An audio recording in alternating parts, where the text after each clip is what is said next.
શું છે શું નહીં પોડકાસ્ટમાંથી હું ખુશાલી બરછા આપ સૌનું સ્વાગત કરું છું. આપણે જાણીએ છીએ કે છોડનો ઉછેર ધીરજ અને કુશળતા માંગી લે છે. છોડને ફક્ત વાવી દેવાથી કામ પૂરું નથી થઈ જતું. આ આખી પ્રોસેસમાં પેશન પણ જોઈએ. તો આજે આપણે નીતાબેન મોદી કે જે બોટનિસ્ટ છે અને ફૂલ છોડના ઉછેર માટે ખૂબ પેશનેટ છે, એમની સાથે એ અંગે વાત કરીશું. કેમ છો નીતાબેન? બસ મજામાં. કેમ છો ખુશીબેન? Fine fine. થોડા ક્વેશ્ચન્સ છે છોડ ઉછેરને લગતા, તો પૂછી લો. ચોક્કસ પૂછો.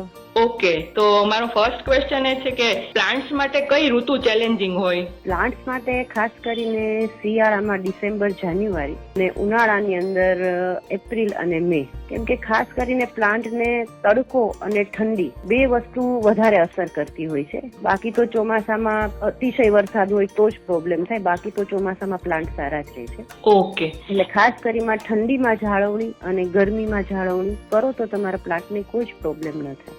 ઓકે. અને અત્યારે પ્લાન્ટ્સમાં લોકોને વધારે શું ગમી રહ્યું છે? શું ટ્રેન્ડ છે આજકાલ? અત્યારે એવું છે કે ઘરો લોકોના નાના થઈ ગયા, એટલે ફ્લેટ થઈ ગયા ઘરની બદલે. તો લોકો હવે ઇન્ડોર પ્લાન્ટ તરફ વધારે જઈ રહ્યા છે. અને ઇન્ડોરમાં હવે તો એડેનિયમ વધારે કે લો મેન્ટેનન્સ પ્લાન્ટ જે હોય એ વધારે લોકો પ્રિફર કરી રહ્યા છે કે વીકમાં એક જ વાર પાણી આપવાનું છે, ફર્ટિલાઇઝર મહિને એક જ વાર આપવાનું છે. તો એવા પ્લાન્ટ લોકો વધારે ચૂઝ કરી રહ્યા છે, કેમ કે લોકો હવે વર્કિંગ થઈ ગયા છે. એટલે હસબન્ડ વાઇફ બે જોબ કરતા હોય તો પછી ધ્યાન દેવાનું ઓછું રહે, એટલે લો મેન્ટેનન્સ પ્લાન્ટ વધારે લોકો પ્રિફર કરી રહ્યા છે. એમાં એડેનિયમ તો અત્યારે વધારે પડતું ચાલી રહ્યું છે. અચ્છા, બોન્સાઈ વિશે પણ મેં સાંભળેલું છે. હા, બોન્સાઈ તો અત્યારે ઘણા લોકો બનાવી રહ્યા છે અને સારા બને પણ છે અને માર્ગદર્શન પણ ઘણું મળી રહે છે. બોન્સાઈ ગ્રુપ છે આખું સૌરાષ્ટ્રનું અને ગુજરાતનું. એ લોકો પણ તમને માર્ગદર્શન આપે. જો તમારે બોન્સાઈ બનાવવું હોય તો મેં પોતે 15 થી 17 બોન્સાઈ બનાવેલા છે. ઓકે. અને સારા બને છે. મેં પીપળાનો, લીમડાનો, કડવા લીમડાનો, પીપળાનો, ફાઇકસ પાંડા અને એવા ઘણા પ્લાન્ટ્સના મેં બોન્સાઈ બનાવેલા છે. અને મારે એ જાણવું હતું કે ખાતર બનાવવાની કોઈ સરળ રીત કહેશો તમે અમારા લિસનર્સ માટે?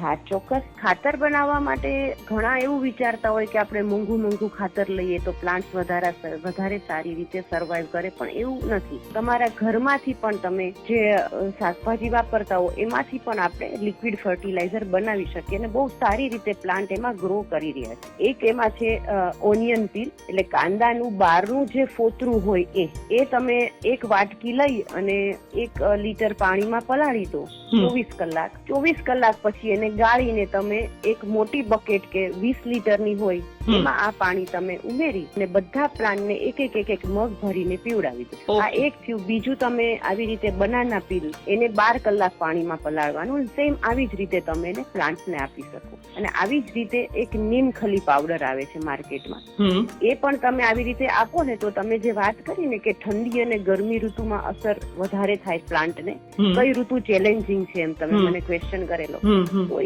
આ જે નીમખલીનું આપણે લિક્વિડ ફર્ટિલાઇઝર બનાવીને આપીએ ને તો કોઈ ઋતુ એને અસર ઓછી કરે પ્લાન્ટને. એટલે એ સર્વાઈવ કરી જાય કોઈ પણ ઋતુમાં. જો તમે એને નીમખલી લિક્વિડ ફર્ટિલાઇઝર ઘરે બનાવી લો અને બહુ ઓછા રૂપીસમાં 50 રૂપીસ પર કેજી મળે છે, તો તમારે તો ખાલી એક નાની વાટકી જ પલાળો, એટલે આ બહુ ચાલશે તમને. એટલે બહુ સારી રીતે આપી શકો અને સસ્તામાં સસ્તું છે ફર્ટિલાઇઝર એક જે ઘરે બનાવી શકો. એ તમે આપણે ગાયના છાણમાંથી જે છાણા બને છે ને, જેને ઉપલા કે, એ તમે પાણીમાં પલાળી રાખો 2 મહિના સુધી અને એ પાણી પછી તમે આપો તો એ તો કાચું સોનું કહેવાય પ્લાન્ટ્સ માટેનું. ઓકે. ઇઝીલી અવેલેબલ પણ હોય?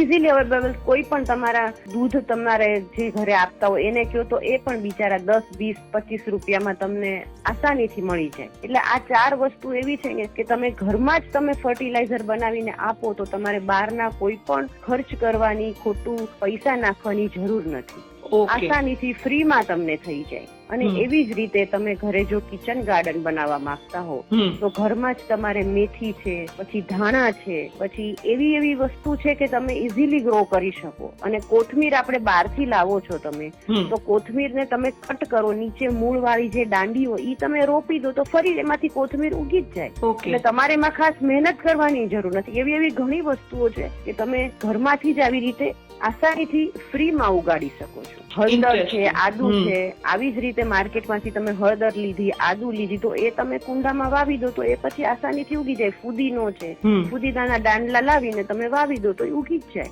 ઓકે. અને મારે તમને એ પૂછવું હતું કે તમે જે છોડ ઉછેર અંગેનું ગ્રુપ ચલાવી રહ્યા છો એના વિશે થોડું કહેશો? હા, ચોક્કસ. હું એક ગ્રુપ ચલાવું છું, નેચર્સ નેટવર્ક નામનું. એમાં આવી જ અમે બધી માહિતી એકબીજાને શેર કરીએ છીએ.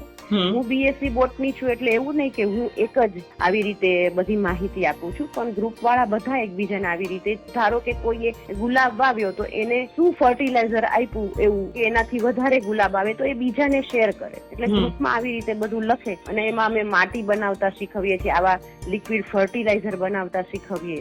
ઘણી બધી એવી વસ્તુ છે કે કોઈને એડેનિયમમાં સારો ગ્રોથ થયો, કોડેક્સ મોટું થયું, એડેનિયમમાં કોડેક્સ મોટું હોય તો વધારે સારો પ્લાન્ટ કહેવાય. તો એવી જરૂરી ટિપ્સ બધા એકબીજાને શેર કરીએ તો કેવું છે કે મને નથી ખબર તો બીજાને ખબર છે તો મને એનો ફાયદો થઈ ગયો. અને એક એવું જ નહીં કે ખાલી અમે પ્લાન્ટ વિશે, પણ આપણે પ્લાન્ટની આપણે હેલ્થ જોઈએ છીએ એવી રીતે આપણી પોતાની હેલ્થ પણ જરૂરી છે.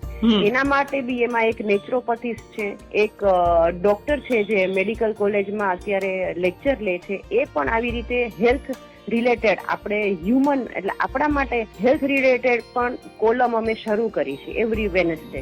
ઓકે. તો એ પણ હેલ્થ માટેના બધા અમને ટિપ્સ આપે છે કે એકલા પ્લાન્ટ સાથે આપણી પણ હેલ્થ નું જોવાનું છે. હા, સાચી વાત છે. અને લાસ્ટમાં મારે એ પૂછવું હતું કે લોકો સરળતાથી અપનાવી શકે પ્લાન્ટ્સ માટેની એવી થોડી ટિપ્સ આપશો અમને? સરળતાથી જો પ્લાન્ટ તમારે ગ્રો કરવા હોય તો સારી કોઈ પણ તમે ક્યાંય પણ ફરવા ગયા અને સારી કાળી માટી મળી તમે લઈ લો અને એમાં તમે થોડું ઘણું કહેવાય ને કે વર્મી કમ્પોસ્ટ કે એવું સાથે મિક્સ કરી અને પ્લાન્ટ ગ્રો કરો તો તમારો પ્લાન્ટ સારો જ રહે. અને બાકી આ બધા મેં લિક્વિડ ફર્ટિલાઇઝર આપ્યા એ નિયમિત મહિને 2 મહિને તમે આપ્યા કરો તો પ્લાન્ટ બહુ સારી રીતે જ ગ્રો કરશે તમારા. ઓકે, થેન્ક યુ નીતાબેન, મજા આવી તમારી સાથે વાત કરીને. થેન્ક યુ ખુશી. ઓકે. અને લાસ્ટલી મને યાદ આવે છે કે ભગવાન બુદ્ધે ક્યાંક કહેલું કે આપણે એક ફૂલના ચમત્કારને સ્પષ્ટતાથી જોઈ શકીએ તો આપણી સંપૂર્ણ જિંદગી બદલાઈ જાય. તો આઈ હોપ આજની આ વાત તમને ગમી હશે. ફરીથી નવી કોઈ વાત, નવા કોઈ વ્યક્તિ સાથે હું ખુશાલી બરછા શું છે શું નહીં પોડકાસ્ટમાં હાજર થઈશ. ત્યાં સુધી આવજો. શું છે શું નહીં